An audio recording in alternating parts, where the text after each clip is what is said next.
بسم اللہ الرحمن الرحیم وبہ نستعین انہ خیر ناصر و معین وصلی اللہ علی محمد و اہل بیتہ الطیبین الطاہرین۔ الحمدللہ ہماری گفتگو الموجز میں تعارض کے بیان میں ہے۔ گزشتہ جلسات میں عرض ہوا کہ تعارض یا مستقر ہے یا غیر مستقر ہے۔ تعارض غیر مستقر یعنی پہلی نظر میں، بدوی نظر میں، ابتدائی نظر میں تو تعارض محسوس ہوتا ہے، لیکن جیسے ہی ہم تأمل کرتے ہیں، دقت کرتے ہیں، تو محسوس ہوتا ہے کہ یہاں پر تعارض نہیں ہے، بلکہ ان دونوں دلیلوں کو جمع کیا جا سکتا ہے۔ تعارض غیر مستقر کے موارد کو جمع عرفی بھی کہتے ہیں۔ یہ جمع عرفی کہاں کہاں پر ہوتا ہے؟ ہمارے علماء اصول نے زحمت فرمائی اور ان موارد کو ذکر کیا ہے کہ مصنف 5 موارد کی جانب اشارہ فرماتے ہیں۔ گزشتہ جلسے میں 2 موارد کے بارے میں گفتگو ہوئی، یعنی تخصص اور ورود۔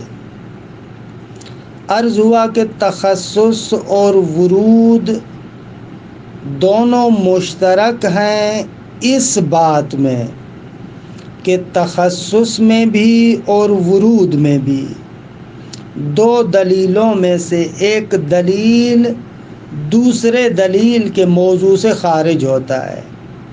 اس بات میں دونوں شریک ہیں، دونوں کا موضوع علیحدہ علیحدہ ہوتا ہے، اور یہ جو دونوں کا موضوع علیحدہ علیحدہ ہوتا ہے یہ مابعد اشتراک ہے۔ مابعد اختلاف یہ ہے کہ تخصص میں موضوع کا خروج تکوینی ہوتا ہے، اور ورود کے اندر جو موضوع کا خروج ہے وہ عنایت شارع کی وجہ سے ہے، جعل شارع کی وجہ سے ہے۔ یہ مطلب بیان ہوا تھا تخصص اور ورود کے بارے میں۔ لہذا اگر ایک دلیل دوسرے دلیل پر ورود رکھتا ہو تو وارد مقدم ہوگا، مورود کی جگہ ہی نہیں ہوگی، کیونکہ دلیل وارد مورود کے موضوع کو ختم کر دیتا ہے۔ مثال، جب امارہ موجود ہوگا تو وہاں پر آپ اصول عملیہ پر عمل نہیں کر سکتے، اس لیے کہ امارہ ایک ایسی چیز ہے کہ اس امارے کا دلیل اصول عملیہ کے موضوع کو ختم کر دیتا ہے۔ لہذا اصطلاحاً کہتے ہیں کہ امارات اصول پر ورود رکھتے ہیں۔ یہ گزشتہ مباحث کا خلاصہ اور تکرار تھا فنی عبارت میں۔ تیسرا مورد حکومت ہے کہ ایک دلیل حاکم ہوتا ہے اور ایک دلیل محکوم ہوتا ہے۔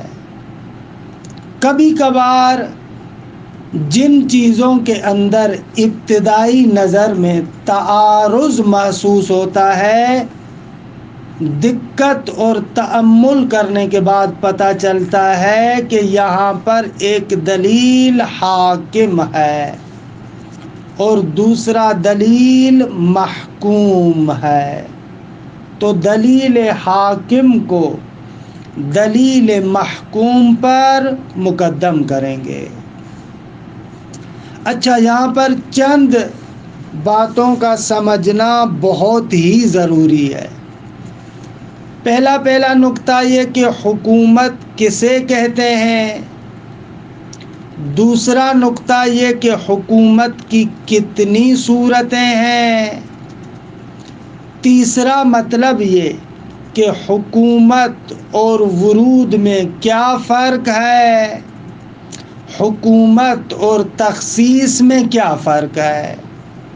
یہ نکات ہیں کہ جن کو سمجھنا اس بحث حکومت میں بہت ہی ضروری ہے۔ اچھا، بحث کے آغاز سے پہلے ایک تاریخی نقطے کی طرف اشارہ کروں کہ علماء بیان کرتے ہیں کہ ظاہراً مرحوم مظفر نے بھی بحث حکومت میں اس مطلب تاریخی کی طرف اشارہ کیا ہے۔ کہتے ہیں کہ مرحوم شیخ اعظم شیخ انصاری رحمۃ اللہ علیہ صاحب جواہر کے درس میں جاتے تھے۔ اس وقت شیخ اعظم کی عمر کم تھی، چھوٹے سے بچے تھے، تو وہاں پر بہرحال بہت سارے بزرگان موجود تھے۔ تو ایک بزرگوار نے مرحوم شیخ اعظم سے ایک سوال کیا، محسوس کرنا چاہ رہا تھا، پوچھنا چاہ رہا تھا کہ واقعاً ان کو صاحب جواہر کا یہ درس خارج سمجھ میں بھی آتا ہے یا یوں ہی آتے ہیں۔ تو اس بزرگوار نے شیخ اعظم سے پوچھا کہ استاد نے فلاں دلیل کو فلاں دلیل پر مقدم کیا، آپ کو سمجھ میں آیا کہ فلاں دلیل کو فلاں دلیل پر کیوں مقدم کیا؟ اب وہ سوال کرنے والے بڑے بزرگوار تھے، اب شیخ اعظم بیچارے چھوٹے سے بچے۔ شیخ اعظم نے کہا اس وجہ سے استاد نے فلاں دلیل کو فلاں دلیل پر مقدم کیا کہ وہ دلیل مقدم حاکم ہے اور جس پر مقدم کیا وہ محکوم ہے۔ عالم فقاہت میں، اجتہاد میں یہ پہلی مرتبہ اصطلاح سامنے آ رہی تھی۔ تو جس نے سوال کیا بزرگوار نے، انہوں نے بھی پہلی مرتبہ اس اصطلاح کو سنا۔ انہوں نے کہا کہ مل حکومہ، یہ حکومت کیا ہے؟ یہ کون سی باتیں کر رہے ہیں کہ فلاں دلیل پر حاکم ہے؟ تو شیخ اعظم نے مسکراتے ہوئے فرمایا کہ حکومت کو سمجھنے کے لیے کم از کم 6 ماہ میرے پاس پڑھو، میرے درس میں آؤ، 6 مہینے تک پڑھو تاکہ تمہیں پتہ چلے کہ حکومت کیا ہے۔ بہرحال اس اصطلاح کے موجد مرحوم شیخ اعظم رحمۃ اللہ علیہ ہیں۔ یہ تاریخی نقطہ۔ بحث حکومت میں چند اصطلاحات علم منطق کی استعمال ہوتی ہیں، لہذا ضروری سمجھتا ہوں کہ ان اصطلاحات کو سمجھیں۔ اکثر مواقع پر دیکھا گیا ہے کہ ان اصطلاحات کو صحیح طریقے سے نہیں سمجھا جاتا، اس لیے بحث مشکل ہوتی ہے۔ اگر ان اصطلاحات کو اچھے طریقے سے سمجھ لیں تو انشاءاللہ مطلب روشن ہو جائے گا۔ پہلا مطلب کہ جو منطق میں آپ پڑھ چکے ہیں وہ ہے عقد الوضع اور عقد الحمل۔ اس نقطے کو سمجھیں کہ عقد الوضع کیا ہے اور عقد الحمل کیا ہے۔ بعض حضرات آ کر یہاں پر اوپر سے کہتے عقد الوضع یعنی موضوع، عقد الحمل یعنی محمول۔ حالانکہ یہ اس طریقے سے ترجمہ کرنا دقیق ترجمہ نہیں ہے، بلکہ درست ترجمہ بھی نہیں ہے۔ عقد الوضع کی اپنی کہانی ہے، عقد الحمل کی اپنی کہانی ہے۔ مطلب کو روشن کرنے کے لیے، واضح کرنے کے لیے جو دوستان اہل ذوق ہیں وہ لوگ شرح شمسیہ میں تحقیق المحصورات کے عنوان سے ایک گفتگو ہے قضایہ موجہات سے پہلے، وہاں پر آپ اس تحقیق المحصورات کے بحث کا مطالعہ فرمائیں کہ انشاءاللہ عقد الوضع اور عقد الحمل روشن ہو جائے گا۔ لیکن اس پوری بحث کا جو خلاصہ ہے، اصل ہے اور روح بحث ہے، اس کا میں آپ کے سامنے یہاں پر اجمالی طریقے سے بیان پیش کرتا ہوں تاکہ روشن ہو جائے۔ دیکھیں، جب بھی ہم قضیہ حملیہ بناتے ہیں تو ظاہری طور پر ایک محکوم علیہ ہوتا ہے کہ جس کو آپ موضوع کہتے ہیں، اور ایک محکوم بہ ہوتا ہے کہ جس کو آپ محمول کہتے ہیں۔ پھر ان دونوں کے مابین نسبت ہے کہ فعلاً میرا کام اس نسبت اور حکم کے ساتھ نہیں ہے کہ نسبت حکمیہ ایک اور حکم دوسری چیز ہے، کہ معمولاً کہتے ہیں اجزاء قضیہ 4 ہیں: موضوع، محمول، نسبت حکمیہ اور حکم۔ فی الحال میرا نسبت حکمیہ اور حکم کے ساتھ کوئی واسطہ نہیں ہے۔ آتے ہیں موضوع اور معمول کی طرف۔ مثال: کل انسان حیوان، کل انسان، یہ انسان موضوع ہے، حیوان معمول ہے۔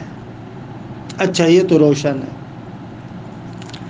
یہ جو موضوع ہے انسان قضیہ محصورہ میں، اس کے اندر 2 چیزیں ہیں۔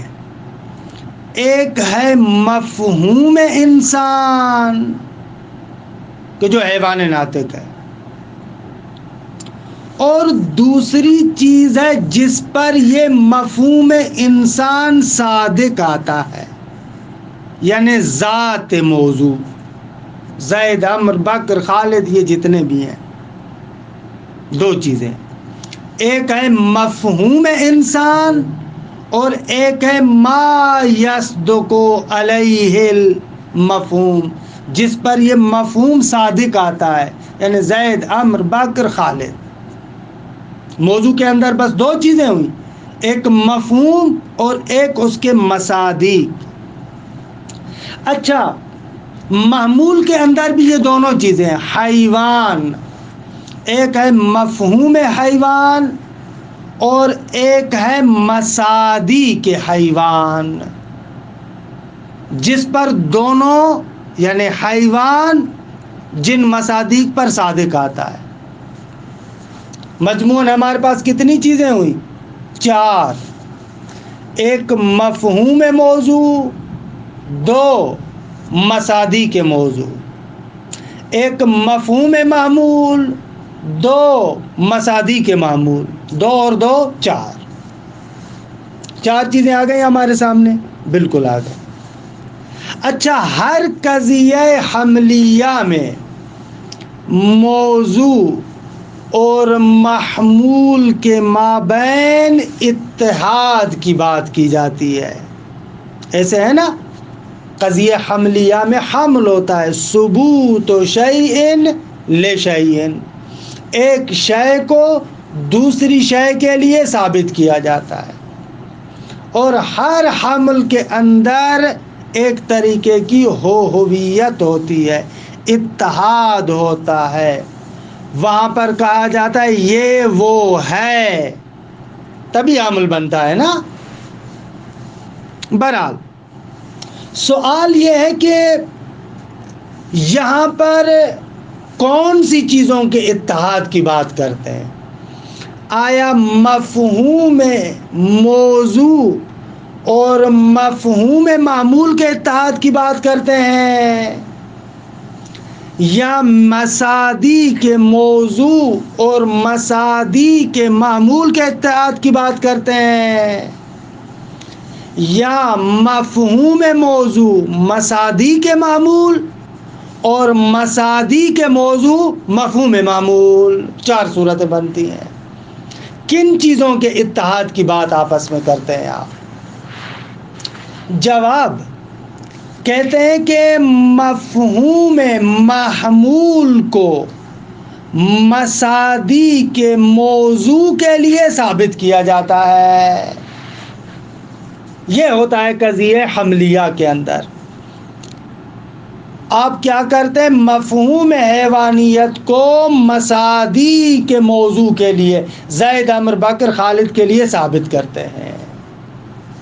یہ قضایہ محصورہ کے اندر تحقیق، جو وہاں پر تفصیلات شرح شمسیہ میں ذکر ہوئی ہے۔ یعنی میں کہنا چاہتا ہوں جو انسان کا مصداق ہے اس کے لیے مفہوم حیوانیت ثابت ہے، یہ میں کہنا چاہتا ہوں قضیہ حملیہ کے اندر۔ اچھا، روشن ہوا کہ قضیہ محصورہ میں ہم کیا کہتے ہیں۔ اچھا، یہاں پر عقد الوضع کیا ہے اور عقد الحمل کیا ہے؟ یہ جو آپ مفہوم محمول کو ذات موضوع کے لیے ثابت کر رہے ہیں، مصادی کے موضوع کے لیے ثابت کر رہے ہیں، اس کو کہتے ہیں عقد الحمل۔ یہ مفہوم معمول جو آپ ذات موضوع کے لیے، مصداق کے موضوع کے لیے ثابت کرتے ہیں، اس کو کہا جاتا ہے عقد الحمل۔ درست ہے؟ اچھا، عقد الموضوع کیا ہے؟ عقد الموضوع یہ ہے کہ مفہوم موضوع عنوان موضوع کو جو مصادی کے موضوع کے لیے ثابت کرتے ہیں، اس کو کہتے ہیں عقد الموضوع۔ زید، عمر، بکر، خالد کے لیے جو عنوان انسان ثابت کر رہے ہیں، یہ کہلائے گا عقد الوضع۔ جب آپ کہہ رہے ہیں کلو انسان حیوان، اس کلو انسان حیوان میں جو عنوان موضوع ہے، مفہوم موضوع ہے، ذات موضوع کے لیے یعنی مصادی کے موضوع کے لیے ثابت کرنا عقد الوضع کہلاتا ہے، اور ذات موضوع مصادی کے موضوع کے لیے عنوان محمول کو ثابت کرنا عقد الحمل کہلاتا ہے۔ پس ہر قضیہ حملیہ میں عقد الوضع بھی ہوتا ہے اور عقد الحمل بھی ہوتا ہے۔ عقد الوضع یعنی صفت عنوانی موضوع کو ذات موضوع کے لیے ثابت کرنا، اور عقد الحمل یعنی صفت عنوانی محمول کو ذات موضوع کے لیے ثابت کرنا۔ روشن ہوا مطلب کہ پس عقد الوضع اور عقد الحمل ہمارے لیے روشن ہوا۔ اچھا، کوئی بندہ آ کر کہہ سکتا ہے کہ بابا آپ نے سیدھا سا موضوع اور معمول کہہ دینا تھا، یہ کیا ضرورت تھی عقد الوضع اور عقد الحمل کے بیان کرنے کی؟ تو اس کا جواب یہ ہے، البتہ یہ نقطہ نہایت دقیق ہے، جو اہل حضرات ہیں ان کے لیے ہے کہ موضوع بما ہوا موضوع میں تصرف نہیں ہو سکتا۔ عقد الوضع میں تصرف ہو سکتا ہے کہ انشاءاللہ ابھی حکومت کی بات کریں گے، موضوع بما ہوا موضوع میں تصرف نہیں ہو سکتا۔ اسی طریقے سے محمول بما ہوا محمول میں بھی تصرف نہیں ہو سکتا، عقد الحمل میں تصرف ہو سکتا ہے۔ تو انشاءاللہ ابھی جو ہم بیان کریں گے حکومت میں عقد الوضع اور عقد الحمل میں ہم تصرف کرتے ہیں، تو یہ کیونکہ تصرف ہے، وہ تصرف عقد الوضع میں ہو سکتا ہے، عقد الحمل میں ہو سکتا ہے، موضوع اور معمول کے اندر تصرف نہیں ہوتا۔ یہ اصل نقطہ ہے کہ بزرگان جو موضوع اور معمول کی جگہ پر عقد الوضع اور عقد الحمل کی اصطلاح کو استعمال کرتے ہیں۔ یہ ایک منطقی مطلب تھا کہ انشاءاللہ جب میں عبارت کی طرف آؤں گا، حکومت کے بحث کی طرف آؤں گا، تو اندازہ ہوگا کہ اس بحث کی کتنی اہمیت ہے۔ یہ ایک نقطہ۔ پس عقد الوضع اور عقد الحمل ہمارے لیے واضح ہوا، اور یہ پتہ چلا کہ آخر موضوع اور معمول کی جگہ پر اس اصطلاح کو کیوں لے کر آئے ہیں۔ اور یہاں سے پتہ چل جائے گا کہ وہ ہمارے آغایون جو عقد الوضع کا ترجمہ موضوع سے کرتے ہیں اور عقد الحمل کا ترجمہ معمول سے کرتے ہیں، غلط ترجمہ کرتے ہیں۔ عقد الوضع اور چیز ہے، عقد الحمل اور چیز ہے۔ یہ پوری کہانی تھی۔ تفصیلات آپ شرح شمسیہ میں تحقیق الماسورات کے بحث میں جا کر ملاحظہ کریں، اور اسی بحث کے ذریعے سے قضایہ موجہات کی بحث بھی آسان ہو جاتی ہے۔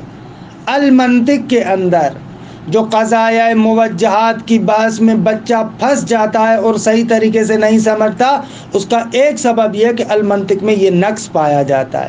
تحقیق الماسورات کی بحث کو آغا مظفر نے کاٹ دیا ہے، جبکہ پرانی کتابوں میں یہ بحث موجود ہے۔ ان کے اس بحث کو باہر نکال لینے سے اصل بحث گنجلک ہو گئی ہے۔ بہرحال یہ منطق کے بارے میں نکتہ تھا۔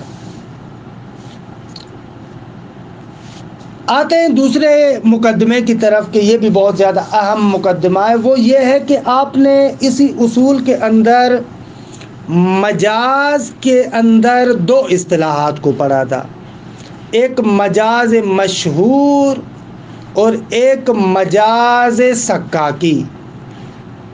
مجاز مشہور یہ ہے کہ لفظ غیر معنی ماخوذ علیہ میں استعمال ہو۔ آپ کہتے ہیں زید کل اسد، یا زید کے بارے میں کہتے ہیں اسد۔ خوب یہاں پر لفظ اسد کو معنی غیر ماخوذ علیہ میں استعمال کیا ہے، یعنی رجل شجاع میں استعمال کیا۔ یہ مشہور کا معنی تھا۔ اس کے مقابلے میں حقیقت ادعائیہ ہے، یا اس کو حقیقت سکاکیہ بھی کہتے ہیں۔ سکاکی وہ کہتے ہیں کہ نہ، مجاز میں بھی لفظ اپنے معنی میں استعمال ہوتا ہے، منتہا وہاں پر ہم کہتے ہیں کہ اس اسد کے دو فرد ہیں، ایک فرد حقیقی جو جنگل میں شیر رہتا ہے، اور ایک فرد ادعائی دعویٰ کرتے ہیں۔ رجل شجاع بھی اسد ہے، ادعا کرتے ہیں، دعویٰ کرتے ہیں۔ ادعاً یہ بھی شعر ہے کہ پس لفظ اپنے معنی میں استعمال ہوا ہے، لیکن اس کے معنی کو توسعہ دیا ہے، وسعت دی ہے۔ ادعاً کہتے ہیں کہ یہ وہی ہے۔ اسے کیا کہا جاتا ہے؟ حقیقت ادعائیہ، کہ جو ہم تفصیل کے ساتھ بحث پڑھ چکے ہیں۔ اچھا، اگر یہ مطلب روشن ہو گیا کہ عقد الوضع کسے کہتے ہیں اور حقیقت ادعائیہ کسے کہتے ہیں، تو اب آتے ہیں حکومت کی طرف۔ جمع عرفی کے موارد میں سے ایک مورد حکومت ہے۔ حکومت کا معنی یہ ہے کہ ایک دلیل دوسرے دلیل کے اندر تصرف کرے، دوسرے دلیل کی طرف ناظر ہو، دوسرے دلیل کی تفسیر کرے، یہ حکومت ہے۔ یعنی آپ ایک دلیل کو ذکر کرتے ہیں، پھر دوسرا دلیل آ کر اس کی تفسیر کرتا ہے، توضیح دیتا ہے، وضاحت کرتا ہے۔ جو دلیل مفسر ہے، جو دلیل ناظر ہے، جو دلیل توضیح دے رہا ہے، اس دلیل کو کہیں گے حاکم، اور جس کی تفسیر ہو رہی ہے، جس کی توضیح دی جا رہی ہے، وہ دلیل محکوم ہے۔ اچھا، یہاں تک تو بالکل روشن ہے، لیکن مطلب کچھ آگے ہے۔ یہ تفسیر اور توضیح دو طریقوں سے ہو سکتی ہے، یا تو آ کر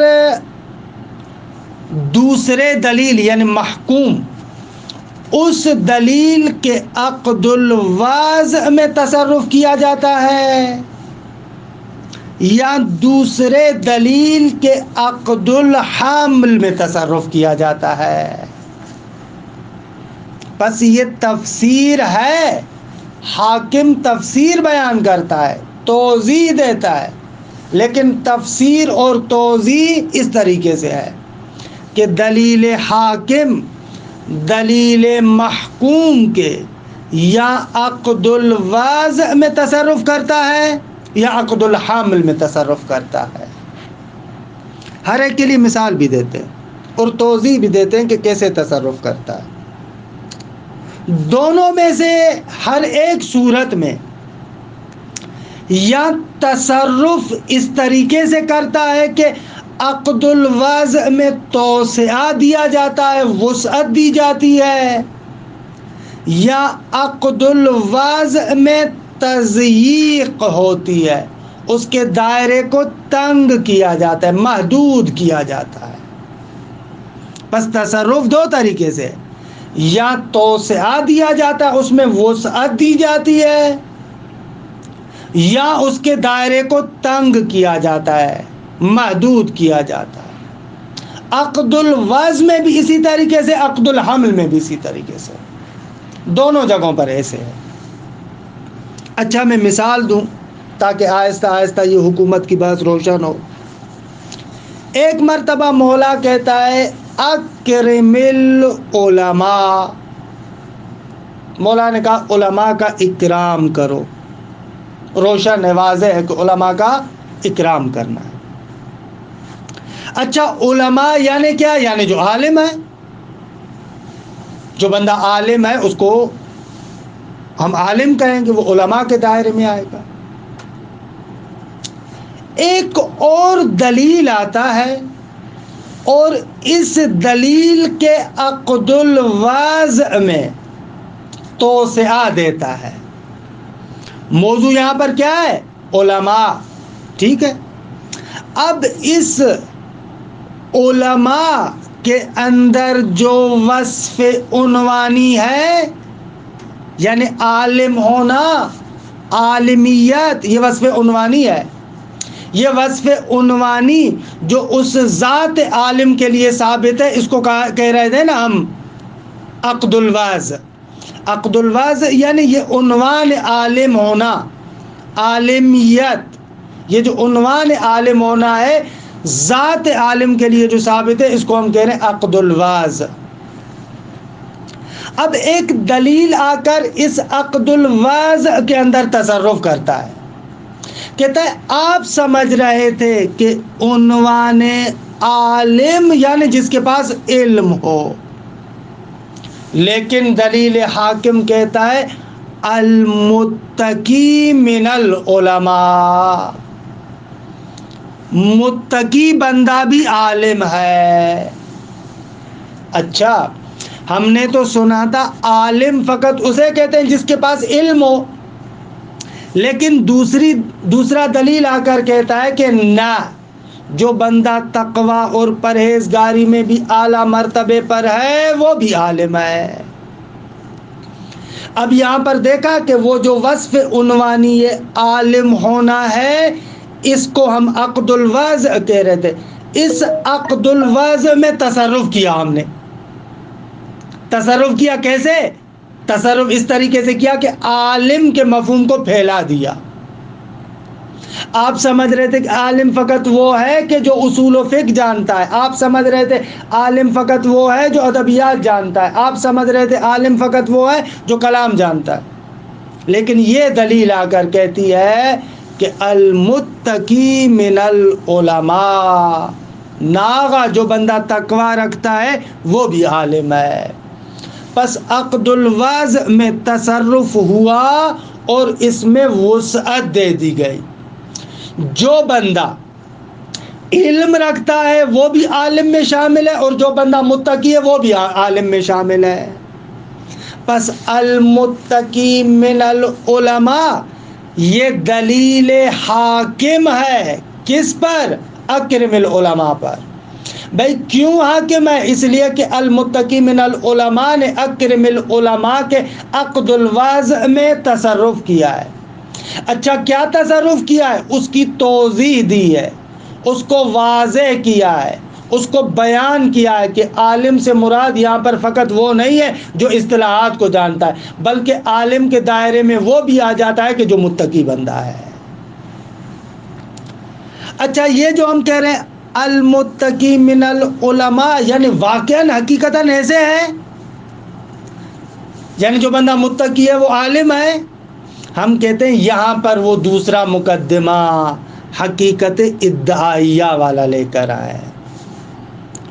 بابا متقی حقیقت میں عالم نہیں ہے، لیکن ہم ادعاً کہتے ہیں کہ عالم کے اندر متقی بھی شامل ہے۔ بس یہاں پر کیا ہوا؟ عقد الوضع کے اندر تصرف ہوا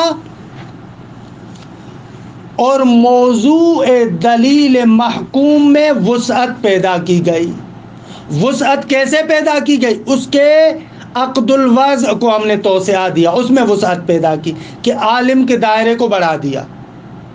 یہ ایک طریقے سے تصرف کہ پس تصرف کیسے کیا؟ تصرف اس طریقے سے کیا کہ عقد الوضع میں وسعت لے کر آئے۔ اچھا کبھی کبھار کیا ہوتا ہے؟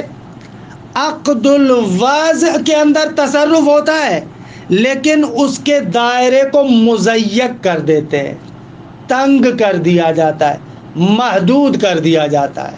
مثال، اسی مثال کو مد نظر رکھیں، الاکرم العلماء، یہ دلیل محکوم ہے۔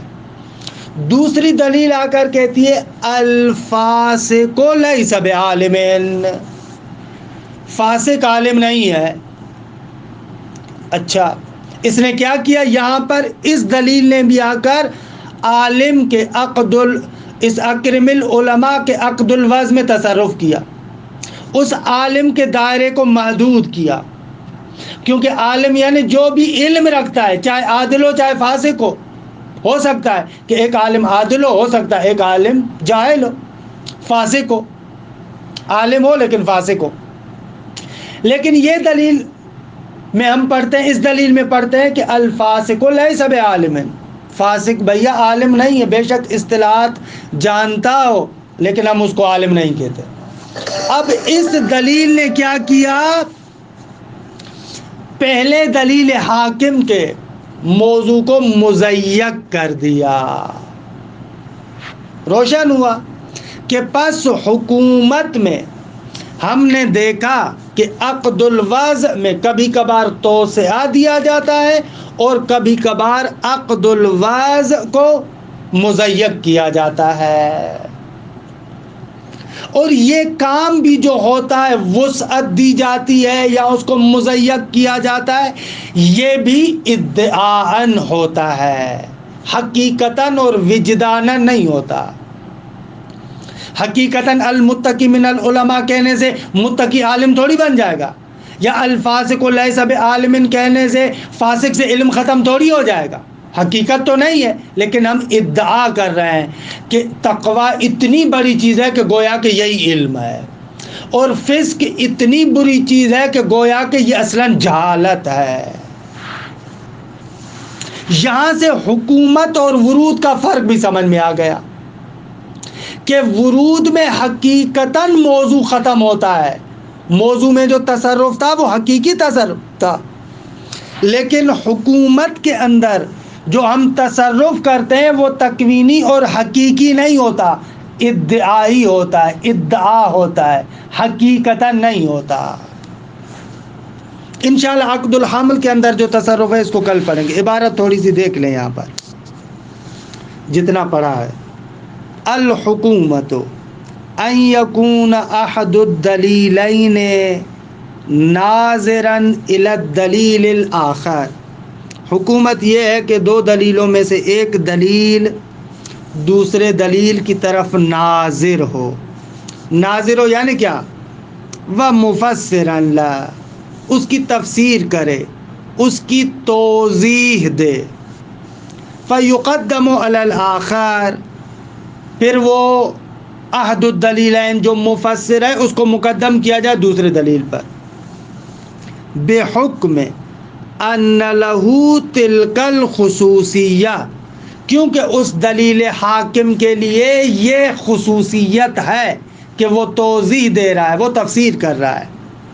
وَيُسَمَّى النَّاظِرُ بِالْحَاکِم، جو دلیل ناظر ہے، مفسر ہے، اس کو حاکم کہتے ہیں. وَالْمَنظُورُ إِلَيْهِ بِالْمَحْکُوم، کہ جس کی طرف نظر ہو رہی ہے، جس کی تفسیر ہو رہی ہے، اس کو محکوم کہیں گے. وَيَتَلَخَّصُ النَّظَرُ فِي الْأَقْسَامِ التَّالِيَةِ، کہتے ہیں کہ یہاں پر جو غور و فکر کا خلاصہ ہے وہ مندرجہ ذیل 4 قسموں میں ظاہر ہوگا. پہلا، التصرف فی عقد الوضع، کہ اس کی وجہ سے دیکھیں ہم نے لمبا چوڑا مقدمہ آپ کے لیے باندھا تھا. عقد الوضع میں تصرف کرنا. اگر تصرف کیسے؟ بتوسیعہ، اس عقد الوضع میں آ کر وسعت دیتے ہیں، اس کو پھیلا دیتے ہیں. خود مثال دیتے ہیں. قال سبحانہ یا ایھا الذین آمنوا اذا قمتم الی الصلاۃ فاغسلوا وجوہکم وایدیکم الی المرافق، اے ایمان والو جب تم نماز کا ارادہ کرو تو دھو اپنے چہروں کو اور ہاتھوں کو مرافق تک دھو، کونیوں تک دھو لو.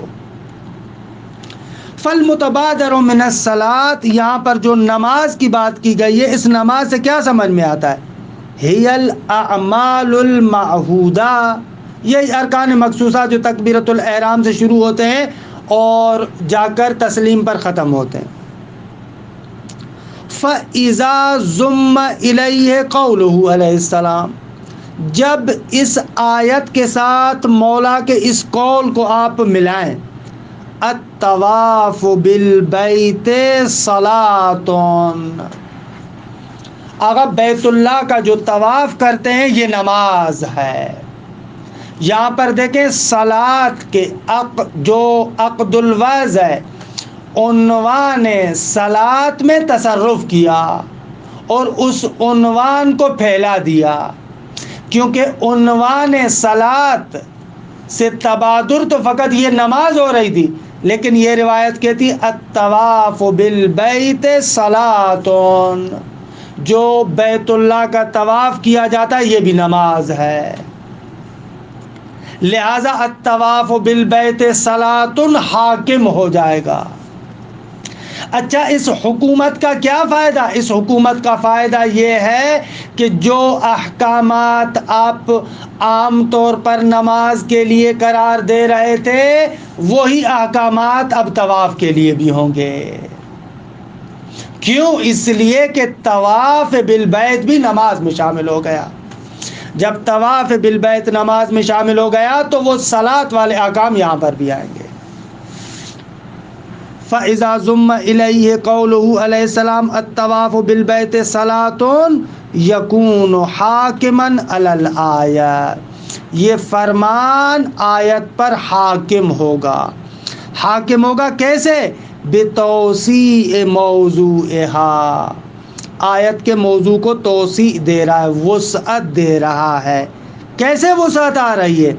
ببیان ان الطواف علی البیت من مصادیق الصلاۃ، یہ جو بیت اللہ کا طواف کر رہے ہیں یہ بھی صلاۃ کے مصادیق میں سے ہے.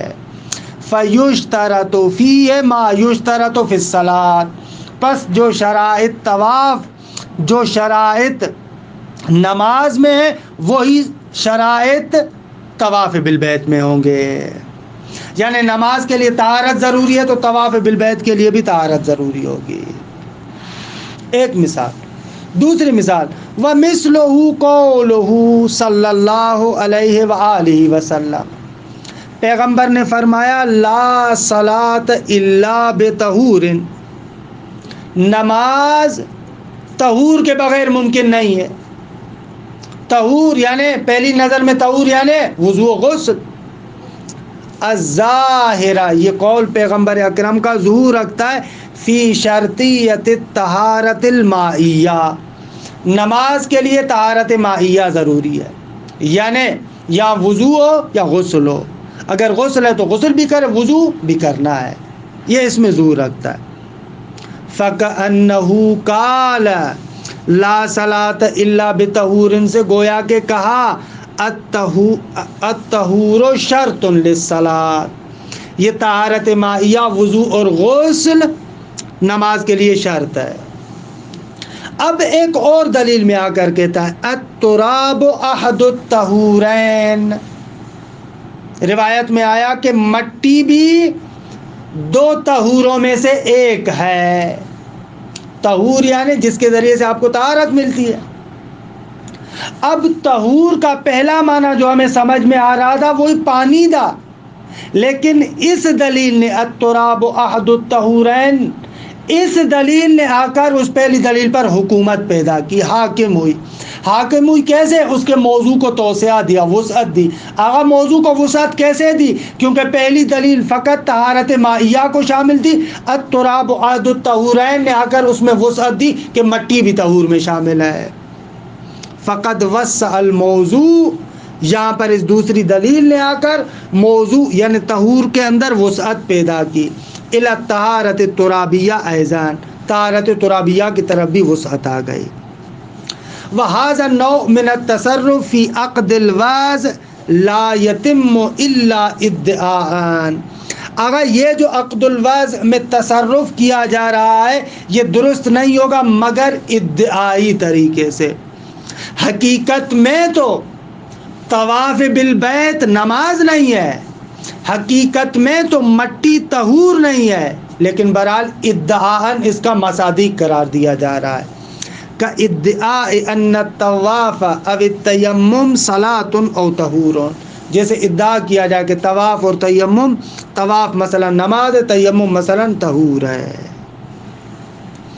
یہ ہو گیا عقد الوضع میں توسعہ دینا، البتہ تضییق کا بھی مطلب بیان کر دیا لیکن عبارت کو کل پڑھوں گا۔ وصلی اللہ علی محمد وآل بیتہ الطیبین الطاہرین،